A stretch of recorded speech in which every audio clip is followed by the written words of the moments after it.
The original Poco phone made a big splash among budget shoppers. For just $350, it offered a flagship processor and great overall performance. But it's been nearly 2 years since then, and the series has been in dire need of fresh blood. Enter the Poco F2 Pro, an ambitious flagship that follows in the footsteps of the original. Affordable price and delightfully fast internals. It's 5G ready, it has an impressively large battery, good camera and top-notch performance, and it costs just around $500. So is it a flagship killer?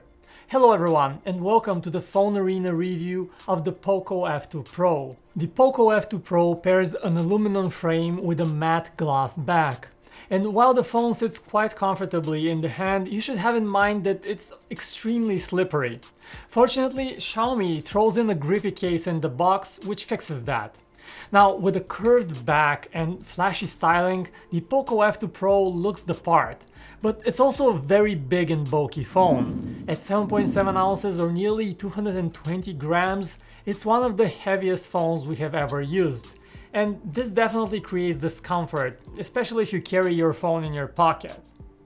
If you look for a more reasonably sized phone, now the OnePlus 8 might be a better fit. You will find a link to that review in the description box. But that phone and most others don't offer a 3.5mm headphone jack like you get here on the Poco, and even an infrared blaster that you can use as a remote control for your TV or AC. The Poco F2 Pro also features IP53 certification, which simply means that it is not fully water protected and you should be extra careful not to drop it in water. And by the way, if you enjoy watching this video, consider subscribing to our channel to get the newest videos first. So up front, the Poco F2 Pro comes with a big 6.7-inch display. No notch, no punch hole, it's a true edge-to-edge screen with a tiny bezel and it looks great. So where is that front camera? Oh, here it is, popping up and down with its cool little motor when you need it. The screen is also flat, which is a plus in our books, and it's an AMOLED kind with a 1080p resolution, and it can get quite bright too, making it easier to use outdoors. Now overall, the screen looks good with pleasing colors, and Xiaomi offers a lot of settings to fine-tune it. It doesn't have a flashy high refresh rate option, and that's one of the compromises for the lower price, but it still runs quite smoothly even without it. One thing I also did notice though is that under the sun you can see that fingerprint scanner as a patchy shadow on your screen, and that's definitely a bit weird. The fingerprint scanner is of the optical kind and it works fast and accurate most of the time. It's not quite perfect, and I did get a few failed readings from time to time. Under the hood, however, the Poco F2 Pro makes no compromises. Powered by the Qualcomm Snapdragon 865 chip, this $500 phone has as much firepower as phones double and even more its price. There's also a vapor chamber inside the phone to cool it, and that definitely shows as the phone hardly gets hot, even while playing heavy 3D games. The only time I felt the Poco warm up significantly was during charging with the supplied 30-watt fast charger.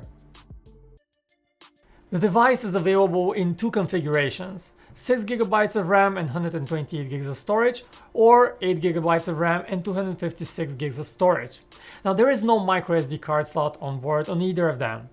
As to battery life, you have a 4700 mAh battery cell that provides excellent endurance. It wasn't that good the first 2 days while the phone was still settling with my accounts and data, but after a few recharges, the battery life was more than excellent. It's truly a 2-day battery, and I've been regularly hitting around 8 hours of screen on time with all the bells and whistles enabled, including the always-on display. On your screen right now, you're seeing how the Poco performs in our various battery tests that we run here at PhoneArena. It beats the records for YouTube video playback and 3D gaming. It's definitely a battery champ in many ways.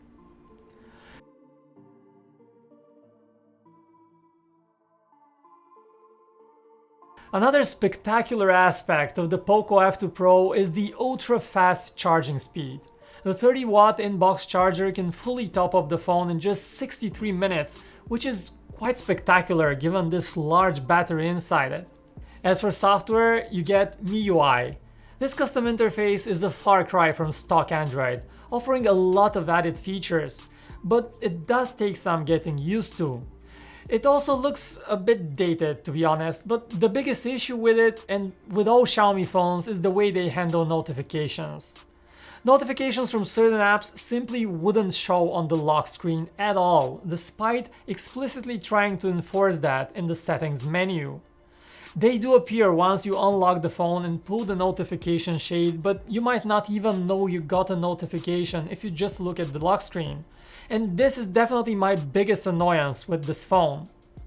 As for the cameras, the Poco F2 Pro has 4 of them on the back in this interesting X-styled pattern. You have a 64 megapixel main camera, a 5 megapixel nearly 2 times zoom telephoto, a 13 megapixel ultra wide camera, and 2 megapixel depth sensor, while the pop-up selfie camera shoots 20 megapixel photos.